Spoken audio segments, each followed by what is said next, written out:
Hello, everyone, and welcome to the Vegas Legal Magazine podcast. I'm Mark Fierro. Joining us today, Jeff Haney, Vice President of Fierro Communications, and Tyler Morgan, publisher of Vegas Legal Magazine. Thank you so much for joining us today. One of the biggest problems we've been coming across over the past decade are the injuries suffered by our military men and women overseas, specifically traumatic brain injuries and post-traumatic stress disorder, the fallout from those injuries as our veterans return home. With us today, retired U.S. Air Force Major Tony Jones. Major Jones is a combat veteran from the war in Iraq and a double Purple Heart recipient. He knows all too well about these types of injuries, not only from his own experience, but also from the injuries of his father, Captain Jones, during the Vietnam War. In fact, Major Jones has written a book about it titled Brain Pain, Our Invisible Wounds. Major Jones, thanks so much for joining us today. Thanks for inviting. So I want to hear what brings it to a head. I know you had multiple injuries. Tell me about the one that takes you on this path. It's a whole progression. You kind of never think it's going to happen to you. You know, as a warfighter and a career military man, it was your choice. You make the choice. You know, serve your country, and you prepare and you train your whole career. And when it happens to you, you just hope everything comes back and you fall into place accordingly. My perspective was I grew up with a father who had been blown up in Vietnam. He suffered 4 explosions, TBI, and PTSD. So I knew something about it already, and I was aware that it's always a possibility. In fact, I remember reading one of my dad's Navy Times before I deployed when I got injured, and it was talking about this new invisible wound. And this was in early 2006 and 7. And I was injured later in later 2007. And I read the paper in Navy Times, and it was talking about this invisible wound. And I'm thinking to myself, it's a new thing, they were saying. And I'm going, this is not a new thing. This thing had been occurring all through Vietnam and all through Korea and all through, they just chose not to acknowledge it. Mm-hmm. And now we're, with the media, social media, and communications as it is, we're much more adept at acknowledging and preparing for these things.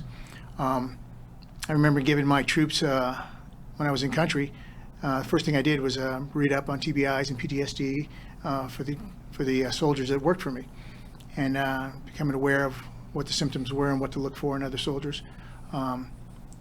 And I'm thinking to myself, I'm like, wow, this is like a real invisible wound, because you really don't, there's not a signature unless you got shrapnel. Yeah, I've got shrapnel holes, but you can't see them.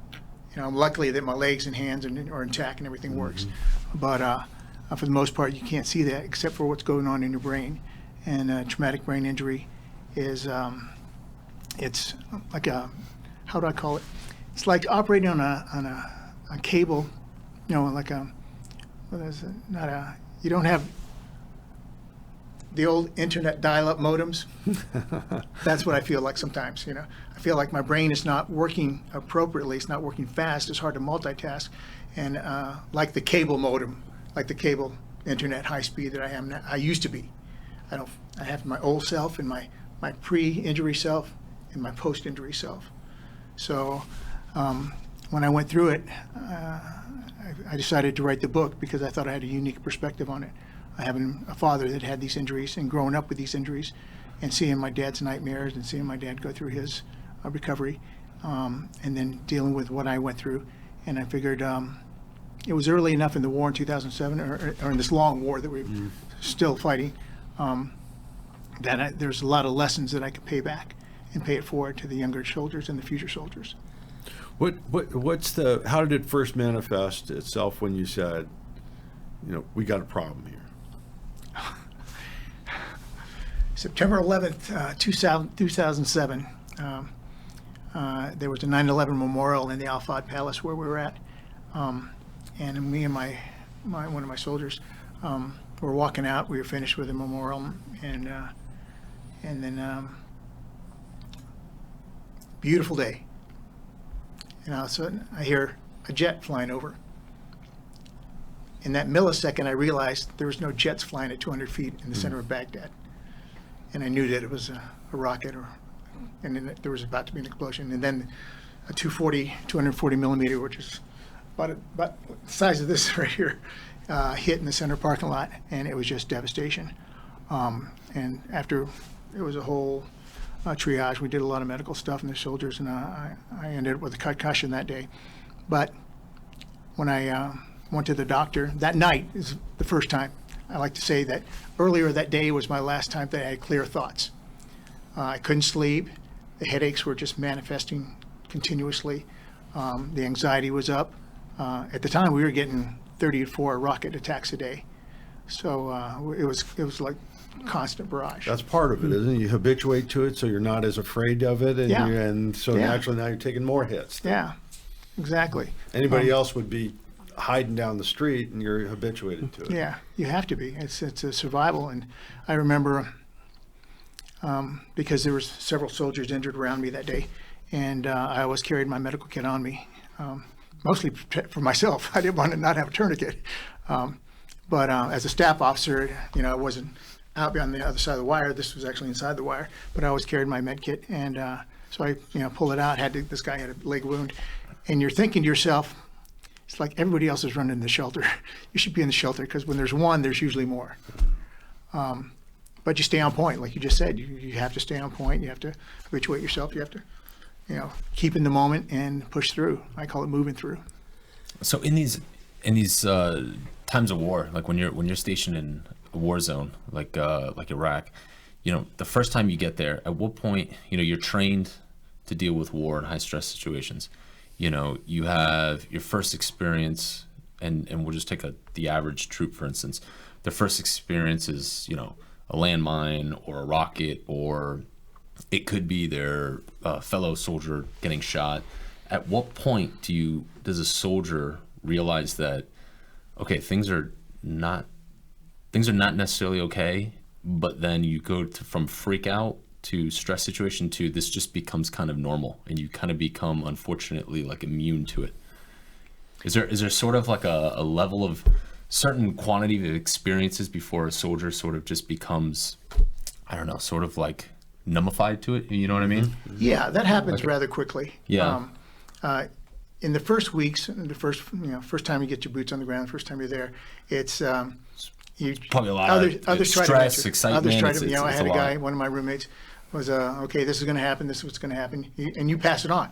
You need to, keep your vest here, you need to keep this here, this is where the, medical outside is, so you get all those, but I like to call it our military, because our military, whether it's Air Force, Navy, Coast Guard, Marines, sailors, they've trained you, and they've trained you to deploy. So you're aware of this stuff, and that's why, when we train like we fight.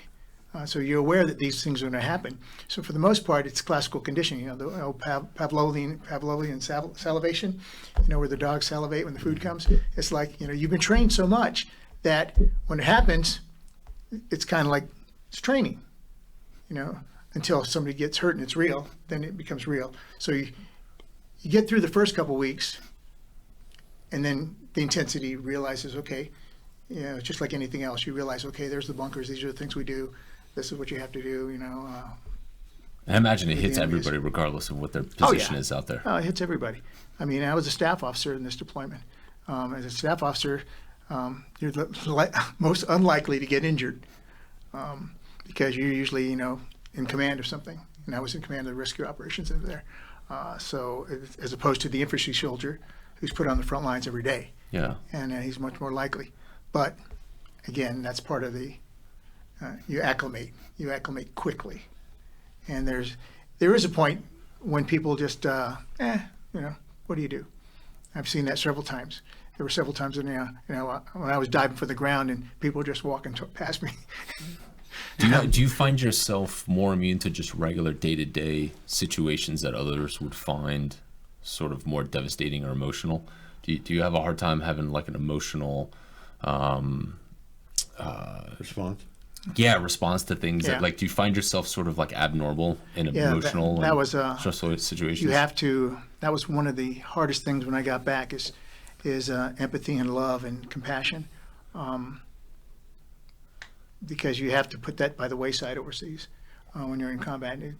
You can't be too empathetic at the moment because you've got to get through this moment. You know, we've got to get through today. You've got to get through right now, and you can think about the empathy later. You know, if you've got a soldier down, you had to deal with that, get him out of here, and, you know, keep moving. And when I got back here, there was a long time before I cried. I know I love my parents, but you love your family and friends, but I couldn't feel it. I have a hard time expressing it. Yeah, I had a hard time expressing it. I know you could vocalize it, but I didn't feel the empathy. I didn't feel the compassion. So we understand your inspiration to tell your story, to share it with the world. But when you decided to write the book, what was that actual process like when you sat down and began writing it, especially from a mental or psychological perspective? Did it bring back a lot of vivid memories as you were going along? How did that work for you? That was the very hard part, because when I first got back, I could barely read again. I remember going to the gym or going at the hospital, and one article in the paper could take me 30, 40 minutes just to read the article. I had to read it over and over and over because my brain would not absorb. I suffered from massive headaches, and I still to this day have headaches. And I've tried numerous things for them. I'm on the Botox regimen right now, where every 3 months I do Botox injections on my scalp. So the headaches, and they put me on all kind of medication. So it was a process, because I knew it was going to hurt. And literally, the way it works with my type of injury is that the more deep and critical thinking I do, the more headaches that arise. And so I knew that this would be a process.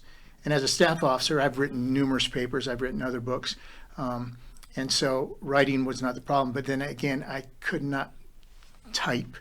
It was the weirdest thing. There was a connection. I had lost the ability to type fast like I had been prior. And so I got dragon speech. And because I was determined. Once I make a commitment to do something, it's going to happen.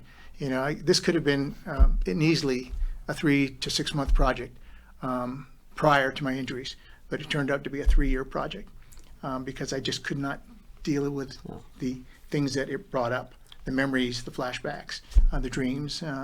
But I knew that there was a bigger purpose, because my advocacy now is helping others with TBI, whether it's sports injuries, whether it's accidents, or whether it's military veterans. You bring up sports injuries. We now know that there are people, high school football, college football, that suffer almost precisely the same type of injuries, accumulation of tau. Does it help to know that this is a physical thing, that it's not you, that this is how the human body responds to massive blows that were never meant to be in range of? Does that help? Yes. The simple answer is yes. Part of my search was to understand the traumatic brain injury, and in that search I wanted to know more about what was going on in my head. And a quick story. Right after I got my second explosion, and that was the closest. That was like 15 feet from me in open area. So there was nothing between me and the bomb that went off. My eye was swollen up, my eardrums had blown, and the eye doctor, he took, the ophthalmologist take a picture of your eye, and all the capillaries had burst in the back of my eye, and that just put a light in my brain. A light went off. Wow, if those capillaries burst, what about the neurons in my head? What about the synapses? What about those little connections? What about the various areas in my brain that are microscopic, that are carrying these signals? How many of those had burst? How many of those had popped or loosened? I don't know. But there's a physical, and with my situation, there was multiple concussions, multiple explosions. I had 4, 2 that were very close, and 2 others that were within 50 feet. So understanding that there was a similarity to sports injuries and other injuries, and the fact that also connects to mental health issues, depression, anxiety, OCD, other things that when your brain takes a turn, when their synapses they're misfiring, so to speak, that other things occur. So I could link TBI with mental health, and that made me feel a little bit better about my anxiety, because I was like, as a soldier, you want to think you're, I don't want to say just badass, but my dad was badass. I'd like to say that, Sounds I pretty stood tall. badass to me. I stood tall. That's what I like to say. But you don't want to think of yourself as weak. And I was one of those guys. Prior to my injuries, I was one of those guys that did not believe in PTSD. I did not believe in brain injuries. The headaches, the only headaches I'd had was from a hangover. Yeah, I'd never had a migraine. I'd never had the hangovers waking up. Oh yeah, I'd had those. And I thought if you had a mental health disease, you were just kind of like complaining, a whiner or something like that. I now know different. Yeah, a whole bunch I of admit people it. found out the hard way different. Brain pain, invisible wounds from Tony Jones, Major, retired U.S. Air Force. So remember this. This isn't just from some guy who wrote something. This comes from a lot of pain and injury suffered on our behalf. Okay, he didn't fall down the stairs or something. He's a veteran, and every page of this comes from very real life experience. So you get back home. Now, from an outsider's perspective, not having lived through what you did, my reaction would be, whew, we made it. We're okay. Everything is great. Now let's go back to riding bikes and having a good. What happened? You spend a lot of time in doctors' hospitals. I had a balance issue. I had a reading issue and I had a balance issue. So, and I knew that PTSD was on the horizon. Had nightmares, and then you think you've turned into a weaker individual for whatever. So based on my father having gone through this and his nightmares and seeing what he did and how angry he got and how irritable he got, and knowing that he had a nickname for him, he called himself Defective, and I called myself. I was dealing with mine. I called myself, or my problem, Chaos. So Chaos, I wasn't going to let Chaos win. Chaos was my nemesis now, because he's that little guy on the shoulder, that's fighting this guy on this shoulder. This guy's the one that said, okay, you do right, do good, do things. He's like saying, screw you, let's go do that. Let's go drinking. Let's go to the clubs, Self-medication. I know that was a possibility. Drugs were a possibility. They gave me some serious drugs, which I did not stay on very long, because as a military officer, I want to be in control. I like to be kind in of control. drugs that they would have wanted you to take. Oh yeah, Percocets were the first ones, and oxycodones were the first one. Were the ones for the headaches, because the headaches were very bad. That is a fact. The headaches were tremendously. I mean, I had nicknames for each of the several headaches, but they were so debilitating. It was hard to focus, hard to see, hard to think. So you go to the doctor, but my goal was, having learned from my father, was to nip this in the bud. I had made the decision to do what I need to do, to go to the doctors, to see everybody, to get as much advice on this, learn as much as I can about this, so I didn't end up like many Vietnam War veterans. Having seen, as a Marine brat, my dad was a Marine, so I'm a brat. Having seen that growing up, I wasn't going to let that happen. And we know so much more. They were flying completely blind. They Because were. the Korean War guys just clammed up Just completely. clammed up. You couldn't even get them to admit they were ever in Korea or That's knew true. what Korea was. And my dad was a classic on that. My dad was like, very rarely, he's a literal war hero. The siege of Khe Sanh is a noted battle. And he had survived that. And finally, when he's blown up in March, they medevaced him out. But he says it clearly. He said, I put that shit in a box. Put that box, put it in the closet, don't go there anymore, because he had a family, he had to take care of his family, he had to go, he had to move forward. So it was my goal to nip this in the bud. And I remember that summer, the VA, I took the first 6 weeks of PTSD awareness class. I tried to learn as much about it, talk to other veterans. I went to my doctors, my psychologist regularly. That's another thing. I didn't, never believed in therapy. To me, therapy is talking to your friends, talking to your buddies when you go out. That's talking what to beer's friends. for, Yeah, right? peers. That's what peers for, Who needs a therapist? And I was like, but you learn. and you never stop learning. And so going to therapy I found was good. I remember one in Germany when they were medevacing me out, the therapist asked me, so tell me about your childhood. I exploded. I said, I got blown up 3 times, or 2 times. I've been blown up multiple times. I said, what's my childhood got to do with this? And then about a year later, I'm realizing that, my dad has been through this. I went through this before. I've got some other issues here that you don't think about. You just kind of put it away to the side. When you were growing up, did you always want to follow in your father's footsteps and serve your country in this way? Was that always a foregone conclusion in your mind, something you wanted to do? Or? No, it wasn't. I just know I wasn't going to the Marine Corps because I'd already served in the Marine Corps for 18 years. I knew I was going to go to college. That was kind of my thing, get out of high school, go to college. I went to a community college in Northern Virginia, and then I went to George Mason after that.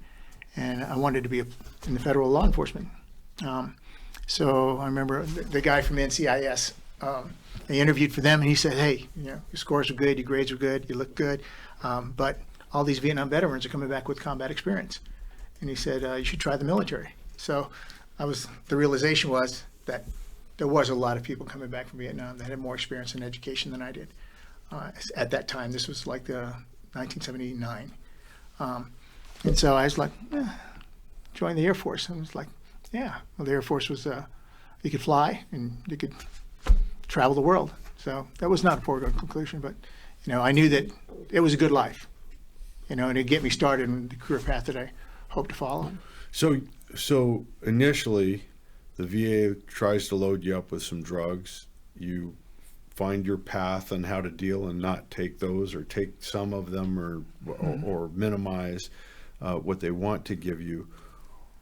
Where do you end up? Where do you start to find your balance? Where you say, you know what, I've got the tools. When do things start being okay for Tony? First couple of years were dark. I must admit that. I fell back into. I have a security company here in town.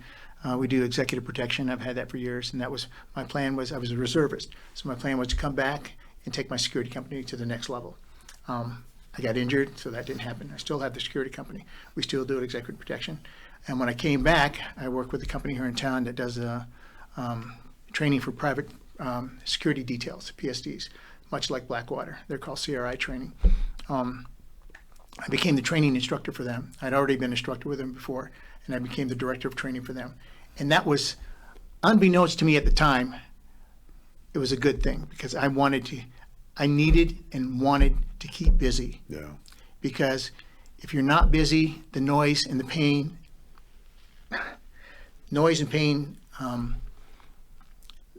they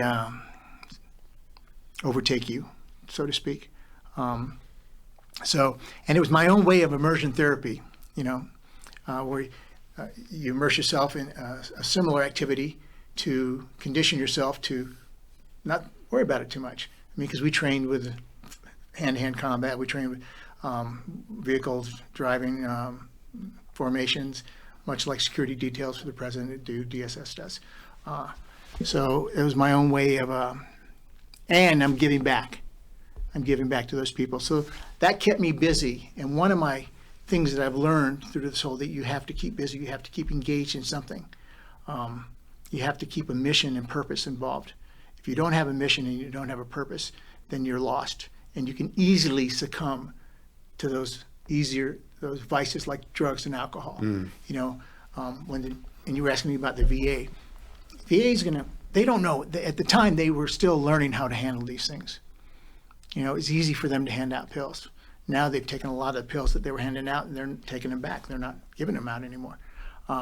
Because there's an easy transfer from when you stop a prescription, the VA is giving you this, and then they stop it, and then, he goes to the street and gets that. Yeah. You can go from oxycodone to heroin like that. And being older, that wasn't going to happen to me. I had to find my own path. I had to keep busy. I had to keep engaged. So let me ask you this. Young vet, life ahead of him, sitting here, he knows something is wrong, suspects there may be big problems on the horizon. What would you tell him? You have to want to get better. It's easy to have them medically retire you. It's easy to have that paycheck, and the VA gives you some pills, and it's easy to do that. But if you don't want to get better, you're not going to get better. I call it doing the work.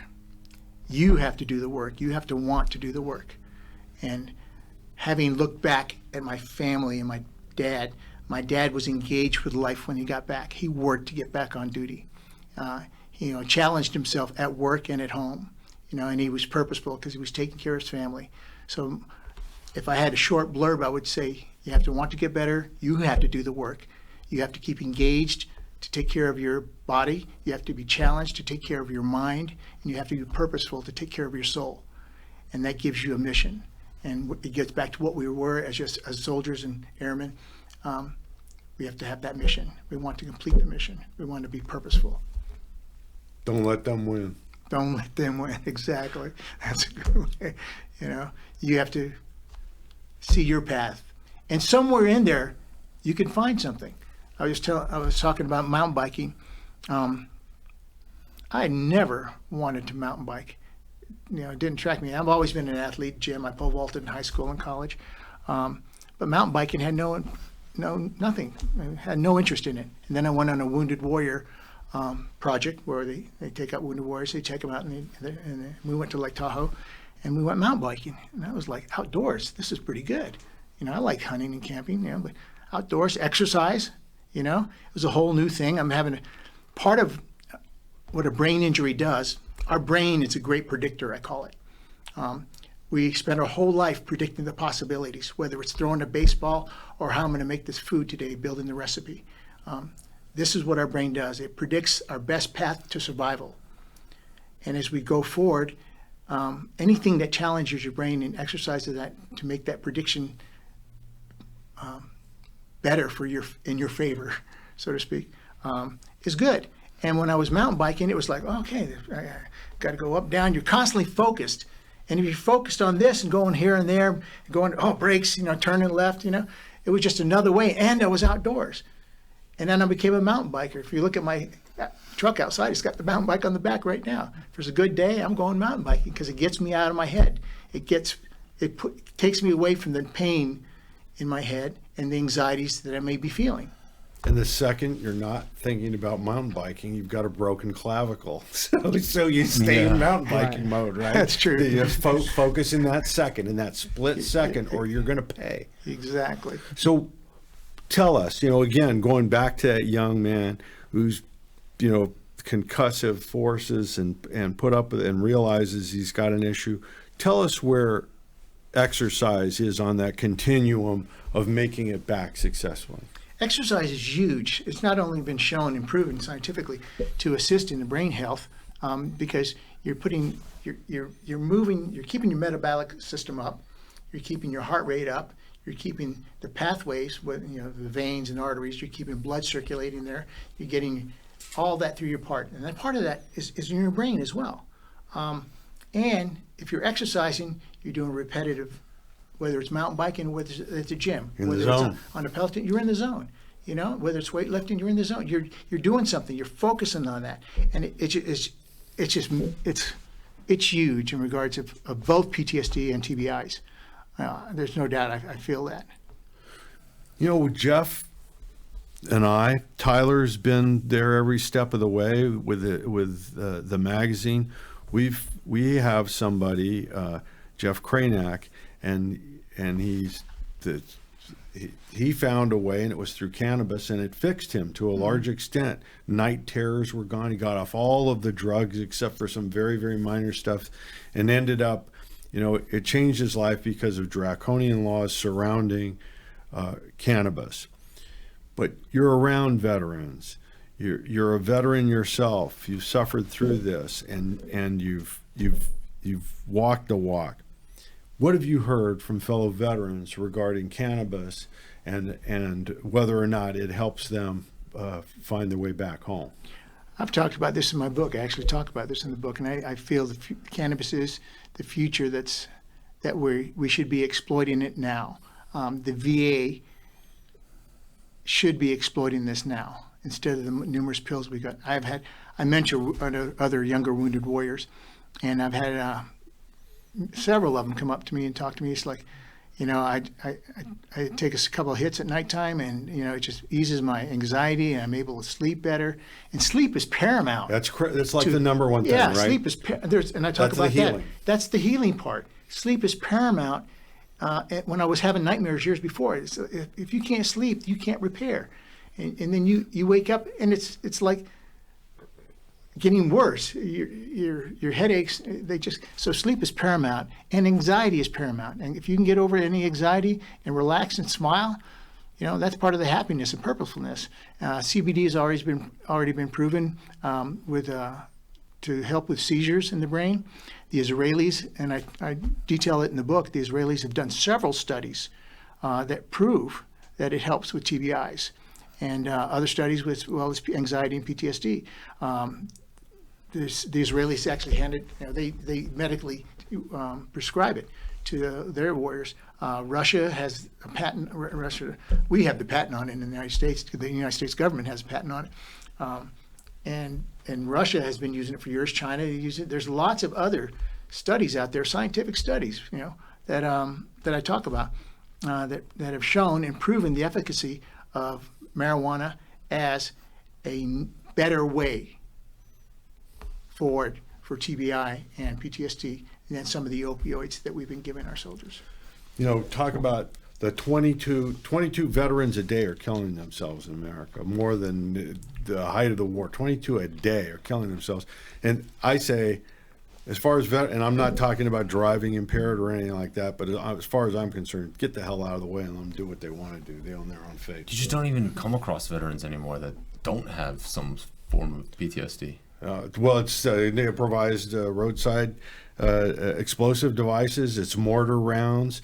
That you guys so hard-assed that you just walk away from them, not realizing what it's doing to the organic mind. And it's not emotion. It's none of that. It's not will. It's not human will. It's your brain, and it can only take so many hits. And what we've discounted here and don't see, and I didn't see it either until one of my colleagues in a private company, as a former military officer, combat veteran, they did a study on not only the actual combat explosions that you're aware of, but the other concussions you had during your life, and the micro concussions you had during training, throwing in simulated grenades, throwing in, knocking off artillery rounds. How many micro concussions have these guys had during training as well? Vehicle accidents, and then you get another explosion. I look back at my life and I was like, wow, I studied karate all those years. I've had several concussions. Had a couple loss of consciousness a couple times before this. So it's just a compounding thing going on. So you have to be aware not only of the actual combat incidents, but the training incidents in the military as well. I know in the book you do address the scourge of veteran suicides, one of the most tragic issues in our society at this time. Certainly no easy answers to that. But in your mind, what steps can be taken to help battle that and hopefully solve that problem? I do. One of my chapters is 22 a day because we're losing that battle, and it comes down to a soldier's self-worth at the time when he goes through this stuff. Finances are a big part of this. His ability to return home and deal with others. His ability to ask for help is huge. And that's where I get back to do the work. He has to want, and if he can ask for help, he can get help. But the stigma, and his stigma is much better than it was during Vietnam. In Vietnam, they didn't ask for help. It was like, we don't talk about that. My dad remembers specifically, we didn't talk about that. It was weakness. But it's getting better when people, soldiers, airmen, now can ask for help. Talking to your friends, therapy. Overcoming these stigmas is a huge part of this. And suicide is very real. It's knocked on my door. It's knocked on my door, and through the grace of God, I was able to repel it. But when it comes, you lose focus. And with TBI and PTSD, one of your weaknesses is becoming easily overwhelmed. you lose focus, whether it's your wife leaving you or whether it's that you can't pay the bills, you don't see your way out, and it becomes a tunnel vision. It becomes tunnel vision. And it's somewhere in here that you have to be able to ask for help. And we're getting so much better at offering the help, but it's getting that connection, final connection to the help. I remember in my worst critical moment, I reached out and I made a couple calls, and just through happenstance, nobody answered. It was like, I remember thinking, it's like, okay, I know it's Friday night and I know it's late. Somebody answer. Somebody pick up the phone, You know? damn it. But, and that's part of it, but these things, if we can fit, one of my big points is about being able to interrupt the patterns, whether negative or positive, mostly negative, interrupt the patterns going on in the brain at that time. My dad did it, or my mom did it to my dad in Vietnam. That's how I remember. Dad would get angry or something. He'd have a nightmare. Mom would be like, okay, the kids are going to school tomorrow. You know, we got to get them to the bus. And we have to go shopping for this. She would try to change the subject all the time. You know, she was just a master at it because she knew the explosion was on the way. You know, I ended up changing the subject and calling it pattern interrupt. You got to be able to interrupt that negative pattern that's overcoming the person at the time. And by offering critical services, and whether it's phone or in person,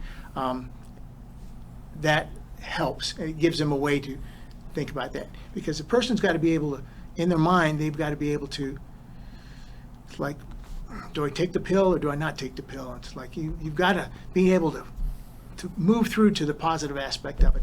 And that's the hard one, because the tunnel vision can come on quickly and it can end up with disastrous results. And if nobody answers at first, like happened to you, keep trying. Right? Keep trying. So it's only temporary. Keep You'll trying. get through. Exactly. And I got through that night. And but it's keep trying and realize when you make that call, you're reaching out. That's part of the things. That's the good sign, is you're reaching out. You're trying to connect. You're realizing that the tunnel vision is getting tight, and you know that I need help, and that's where we're there. And I've been on the other end of that call. I've been there, and I mentor wounded warriors now, and I've been there where, you know, I can't do this anymore. I can't. Well, okay, come on. Where you at? Okay, I'll be right down. Don't see you there. Okay, we're gonna have some coffee. We're gonna talk. You know. Because it usually just takes that. I became a master at listening, you know, and it can be very helpful for both parties. One, the persons need to talk. They need to get it off their chest. The other one, as a listener, you constantly grow. You realize the depth of other people's problems. Yeah. Let me ask you, having seen the intergenerational change, isn't it true that now the first step is just showing up? You don't have to know anybody or listen to anybody or anything. Just being with other people, hearing, and you go, that's me. That's me. Our group that Forgotten Not Gone, and you mentioned Wounded Warrior, simply immersing yourself. So you don't have to initially commit yourself to this big pathway. Just get your ass there, right? Just take that first step.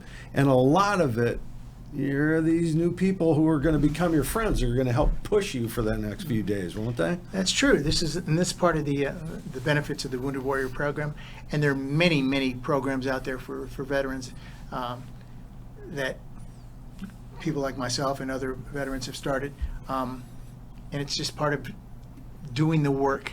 My quick story was, I was in a dark place in 2008, 2009, and my therapist suggested horse therapy. And I'm like, man, last time I was on a horse was in college. Damn thing knocked me off on the ground right in front of my girlfriend, couldn't impress her, you know. I said, I don't know about this. I was not, you know, but remember my nip in the bud thing? You know, I said, you got to do the work, you know. And I went to a local organization here called Spirit Therapies. And they do a program called Horses Healing Heroes. And I was like, I don't know about this, you know. So I went for a couple weeks, and the therapist, we go through the procedure. And then about 6 weeks into it, I realized, I looked back at what I was doing. I said, first off, I'm giving this guy a massage. I'm rubbing down this horse, I'm cleaning his hoof, giving him a manicure, pedicure. And then I realized I never left without a smile. I didn't think about my headaches. Yeah, I tapped on my head because that's part of what I do. And my headaches were there, but I always had a smile when I left. The horses are unconditionally loved. And that's why I believe so much in equine therapy, and I believe in dog, service dogs, because, plus you talk to them. It's like, they don't care. They're just listening. They love you because you're present with them. Yep. You're present with them, and they see that you're, have some anxiety going on. They can feel you. They can read your body language. Absolutely. So whether it's this program, whether it's a Wounded Warrior program, whether it's a fishing program, whether it's a surfing program, you don't know. As a veteran, as a young veteran, take advantage of these opportunities and go on some of these programs, and you may find, like I did, something that works for you. My whole slogan of doing the work came out of horse therapy, because every Friday morning I had to drive all the way across town, because I live on the south side of town, and that's on the north side of town. It was a 45-minute drive in traffic. I got up when I didn't want to go because I had a headache or I had an excuse, but I went, and I always had a smile, so it became part of my lifestyle. And it was like, okay, the benefits here is I'm healing myself. It may take a long time, but hey, I'm still here. There you go. First so things take first. advantage of these opportunities, whether it's fly fishing or sporting. There's many things out there. Something you might find, and that goes back to my keep engaged.